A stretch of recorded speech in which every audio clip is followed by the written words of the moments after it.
Finalmente parliamo di Reverso, del Jaeger-LeCoultre Reverso, l'orologio probabilmente più iconico in assoluto, sebbene quando fu realizzato in realtà aveva uno scopo ben preciso e probabilmente l'ideatore tutto poteva pensare fuorché diventasse icona della Maison, ma anche icona in assoluto dell'orologeria.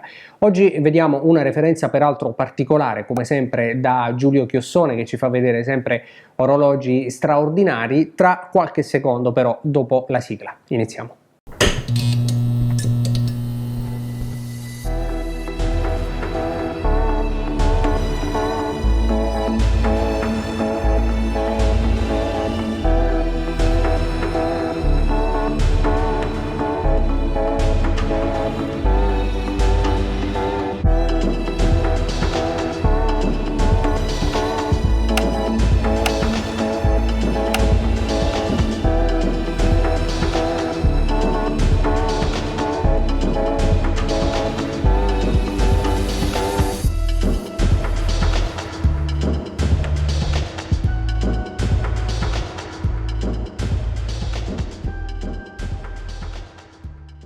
Permettetemi un secondo di parlarvi però dello sponsor che oggi ci permette di fare questo video, ovvero Chronext.it, che, come vi ho già spiegato, è un sito che ha a catalogo più di 7000 orologi di 50 maison diverse, all'interno del quale chiaramente è possibile acquistare orologi testati, garantiti, revisionati in perfette condizioni, ma in ogni caso l'idea e il motivo per cui vi parlo di Chronext è il pick-up, il servizio di pick-up che in pratica stravolge quello che è la vendita online dei beni e in questo caso degli orologi, perché con il servizio di pick-up a breve anche in Italia, poi vi darò informazioni appena ci saranno aggiornamenti, sarà possibile acquistare l'orologio online ma provarlo presso una boutique convenzionata più vicina a voi prima di pagarlo e di finalizzare l'acquisto. Quindi un'idea tutta nuova di commercio online, soprattutto in un mondo così delicato come l'orologeria di lusso, quando le cifre in ballo sono belle alte. Avrete maggiori informazioni più avanti. Chronext.it.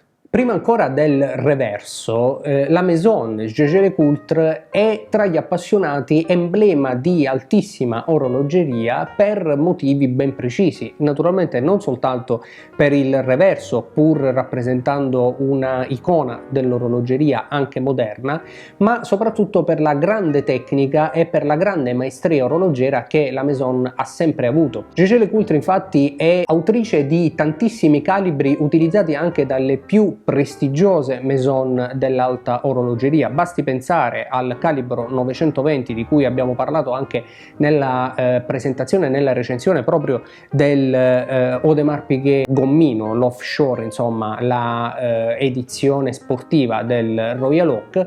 Dicevo, calibro 920 di Jaeger-LeCoultre, che da Jaeger-LeCoultre addirittura non fu mai neanche utilizzato. Fu realizzato infatti per volere e per essere poi utilizzato dalla cordata di Patek Philippe, Audemars Piguet e Vacheron Constantin.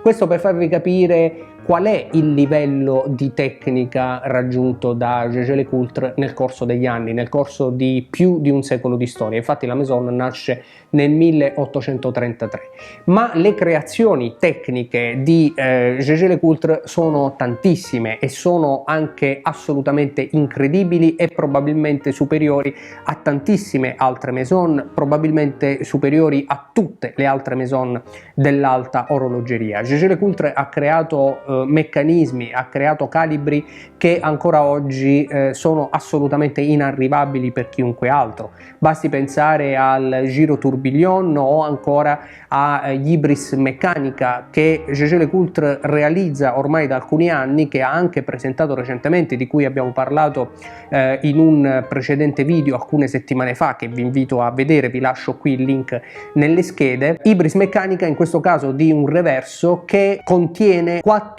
diversi quadranti, ognuno dei quali ha diverse complicazioni al suo interno, in pratica un unico orologio che però permette di visualizzare le sue complicazioni sulle 4 facce del reverso, e sebbene il reverso ne abbia soltanto 2, questo Ibris Meccanica contiene complicazioni anche sulle 2 facce della cassa dell'orologio, sia all'interno sia sul fondello. Insomma, un'opera di ingegno, di microingegneria assolutamente inarrivabile. E questa è Jaeger LeCoultre ed è il motivo per cui oggi parlo con così tanta passione, con così tanto trasporto di questo bellissimo reverso, che in realtà è un duo phase travel time. Partiamo però dagli inizi, perché il reverso è un orologio molto specifico, ma soprattutto è un orologio sportivo, nato per il polo, come tanti di voi già sapranno. Nacque a marzo 1931, quando fu anche depositato il brevetto del disegno,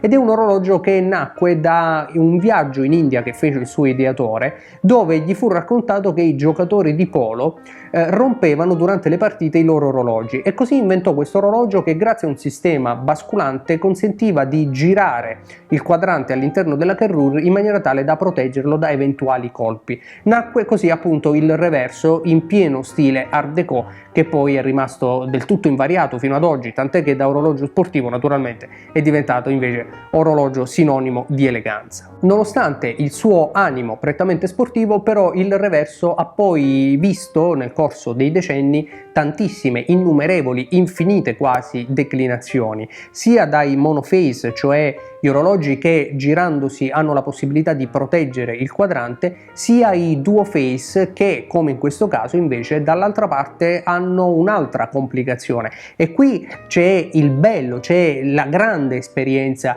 di Jaeger LeCoultre, la si vede proprio, la si tocca con mano, un calibro che consente di lavorare su due facce diverse con un'unica corona di carica, ad esempio in questo caso. Da un lato infatti abbiamo il classico quadrante tipico dei reverso, e dall'altro lato invece abbiamo un secondo quadrante in colorazione scura denominato Travel Time, con l'indicazione delle 24 ore, proprio pensato per i viaggiatori, ma anche pensato per esempio per avere due quadranti diversi per altrettante situazioni diverse. Insomma, un reverso particolare e veramente bellissimo, uno di quegli orologi che devono essere presenti in una collezione, e come potete vedere anche al polso esprime tutta la sua bellezza, tutta la sua eleganza e tutta la sua iconicità, nonostante, come sapete, il mio sia un polso esile di circa 16 cm e mezzo, e questo sia un reverso dalle dimensioni medie, quindi non il più piccolo ma neanche il più grande. Infatti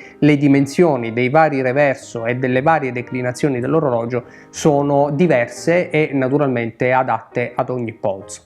Insomma, un orologio eccezionale, uno di quegli orologi che veramente esprime l'alta orologeria ed esprime anche ciò che l'orologeria di lusso rappresenta. Il reverso, come pochi altri orologi iconici della storia, però dalla sua non ha soltanto l'iconicità degli stilemi Art Deco, ma anche la grande tecnica, il grande prestigio di una maison come Jaeger LeCoultre, che praticamente ha anche lavorato per maison più prestigiose, che si affidavano però agli artigiani e alla manifattura di Jaeger LeCoultre proprio per la sua grande esperienza. Fatemi sapere nei commenti che cosa pensate del reverso e anche se ne avete o ne vorreste uno in collezione. Ne parliamo insieme come sempre, non prima di avervi ringraziati per essere stati anche in questo video. Se volete potete iscrivervi al canale, noi invece ci rivediamo qui su TOC per una prossima puntata. Ciao!